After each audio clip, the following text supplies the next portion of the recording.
अस्सलाम वालेकुम जी। अब ये क्वेश्चन है कि रेट कट अगर सितंबर में होगा तो मार्केट जो है आफ्टर रेट कट, मेरे ख्याल से रेट कट हो सकता है थोड़ी बहुत अपसाइड आए, लेकिन मेजरली सेल द न्यूज़ हो।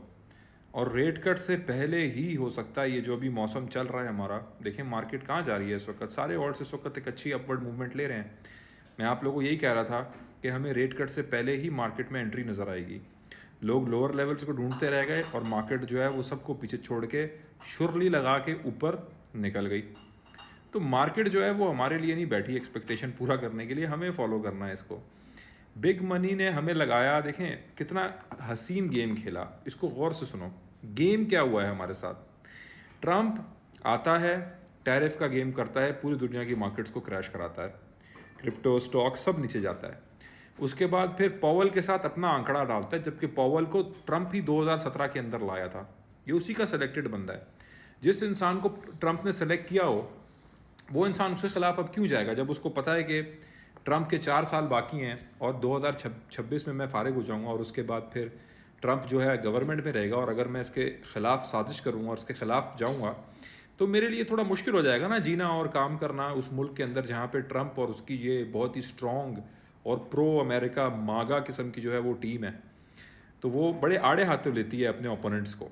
और पॉवल के साथ तो मेरे ख्याल से इस 6 महीने में ट्रंप का किसी के साथ इतना आंकड़ा नहीं हुआ होगा, प्यूटिन के साथ नहीं हुआ होगा, किम जोंग उन के साथ नहीं हुआ होगा जितना इसका पॉवल के साथ हुआ है। लेकिन ये सारे का सारा एक मन घड़त गेम है। पॉवल तुम अपना ये स्टांस रखो, मैं ये स्टांस रखूंगा ताकि मैं अच्छा बना रहूं। ऐसा हो ही नहीं सकता यार कि प्रेसिडेंट का पॉवल के ऊपर और उसकी पूरी इस कमेटी का पूरे इनका एक यूनिफाइड गोल ना हो।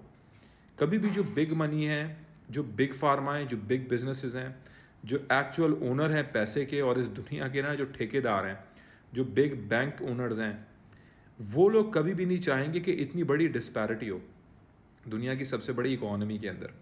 लेकिन ये करना था ताकि प्रोलॉन्ग किया जा सकता डाउनवर्ड गेम, और मार्केट से हम लोगों को दूर रखा जा सकता और फंसा के रखा जा सकता, और मार्केट से मैक्सिमम एग्जिट लिक्विडिटी ली जा सकती, और एक ऐसा नैरेटिव बिल्ड किया जाता कि जब रेट कट होंगे तो मार्केट ऊपर जाएगी, रेट कट होंगे तो मार्केट ऊपर जाएगी। ट्रंप ने हमेशा यही कहा है ना कि रेट कट करो ताकि मार्केट ऊपर जाए, रेट कट करो ताकि मार्केट ऊपर जाए, रेट कट करो ताकि हमारा डेट कम हो, रेट कट करो ताकि मॉर्गेजेस कम हो, ताकि रियल इस्टेट के अंदर रैली नज़र आए। लेकिन रियल इस्टेट मार्केट तो ऑलरेडी टॉप टॉप हुई हुई है। स्टॉक और एस&पी तो ऑलरेडी अभी नैस्डैक ऊपर गया हुआ है, BTC already all time high मार के गया हुआ है। तो ट्रंप कौन सी रैली की बात कर रहा है? आपको लगता है ट्रंप ने कार्डानो खरीद के रखा हुआ है, पोल्का डॉट, XRP ये खरीद कर डेफिनेटली रखा होगा, लेकिन इसकी रैली की बात कर रहा है? नो। ट्रंप उस मेजर रिसेशनरी करेक्शन की तरफ का गेम खेल रहा है मिल के साथ, जो 2026 के अंदर आनी है।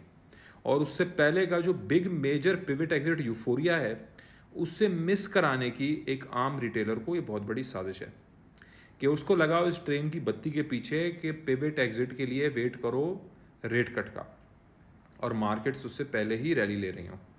तो ये इनका गेम है। और at the end of the day सबसे बड़ा इस गेम का जो सबूत है वो है जो मई और जून का गलत जॉबलेस डेटा, गलत जॉब्स का डेटा हमें मिला, जिसमें पता चला कि 2,80,000 से ज़्यादा नौकरियां इन्होंने गलत रजिस्टर की हुई थी कि इकॉनमी स्ट्रॉन्ग है। वो नौकरियां लोगों के पास हैं और उसकी वजह से, क्योंकि इकॉनमी स्ट्रॉन्ग है, जॉबलेसनेस ज़्यादा नहीं है, तो इसलिए हम शरह सूद नहीं काटेंगे, क्योंकि महंगाई ज़्यादा होगी। अगर लोगों के पास नौकरियां हैं तो डिमांड बढ़ेगी, डिमांड बढ़ेगी, लोग खरीदेंगे तो चीज़ों की डिमांड बढ़ेगी, तो प्राइस ऊपर जाएगी, तो इन्फ्लेशन काबू में नहीं आएगी। गेम हो गया ना हमारे साथ। इस गेम के ऊपर ही निशानदेही आपकी मैं शोर मचा मचा के करता रहा, जिस तरह पिछले कई सालों में की। अब इन्होंने हमें लगाया है किस चीज़ के पीछे के रेट कटेगा, जो कि 90% से ज़्यादा अब सितंबर में चांस है कटने के। As per the banks, as per the index 90% से ज़्यादा कटने का ही और कटेगा। अब अगर आप उस वक़्त का वेट करेंगे तो फिर आप शायद कुछ मिस कर बैठें, क्योंकि एक बात मैं जानता हूँ अपने बेशतर सालों ट्रेडिंग के, स्पेक्यूलेट करने के लिए नहीं, ट्रेडिंग के, तुक्केबाजी के नहीं, ट्रेडिंग के एक्सपीरियंस में, डेली मार्केट में अल्लाह का शुक्र ज़िंदा रहेगा कि जो कहा जाता है वो कभी भी सही नहीं होता, जो ये कर रहे होते हैं वो सही होता है। और क्या कर रहे हैं ये लोग, ये जानने के लिए हमेशा 3 अल्फाजों में इसका जवाब है, फॉलो द मनी। और अगर आप फॉलो द मनी रूल से चलोगे, इंस्टीट्यूशनल पैसे को देखोगे मार्केट में कैसे एंटर हो रहा है, ईटीएफ्स की लाइनें लगी हुई हैं, मॉनेटरी रिलैक्सेशन चल रही है, डॉलर छप रहा है, डॉलर गिर रहा है तो इन चीज़ों को देखोगे आप तो आपको समझ आएगा कि गेम क्या है। मैं यहाँ पे आप लोगों को आज ये बता रहा हूँ, समझा रहा हूँ, एक ऐसे जाविये से इस फाइनेंशियल दुनिया को देखने की मैं आप लोगों के आगे तबसरा रख रहा हूँ जो शायद आपके आगे कम लोगों ने रखा होगा, शायद आपने नहीं सोचा होगा। लेकिन ये वीडियो आपके लिए अलामत है इस चीज़ की कि सोचना अब ज़रूरी है, वरना इन्हीं के रहमो करम पे रहेंगे हम और हर एक अच्छी रैली को मिस करेंगे और अपनी उसी सोशल क्लास में फंसे रहेंगे जहाँ मेजॉरिटी लोग गुर्बत से सिर्फ 2 अल्फाजों दूर होते हैं, यू आर फायर्ड। ये 2 अल्फाज मेजॉरिटी लोगों को गुर्बत की सतह पे पुश कर देंगे, क्योंकि क्रेडिट कार्ड बिल कहाँ से पे होंगे जब सैलरी नहीं आएगी, गाड़ी मॉर्गेज ये सब कहाँ से जाएगा। तो ये जो बड़ा रिसेशनरी प्रेशर आ रहा है, अल्लाह ताला हमें उससे बचाए। लेकिन ये 18 साल की रियल एस्टेट साइकिल है जिसमें आता है, और उससे पहले ये बहुत बड़ा गेम इस तरह हमारे साथ खेल रहे हैं। मेरा काम है एक्सपोज करके आपके सामने रखना, चीज़ों का एक जाविये से पेश करना। ज़ात अल्लाह की है जो बेहतर जानती है। मैं कम अकल हूँ, कम समझ हूँ, कम पढ़ा लिखा हूँ, तो मैं तो छोटी सी बात करके आपके सामने खुदा हाफिज़ कर रहा हूँ। थैंक यू सो मच, जज़ाकल्लाह।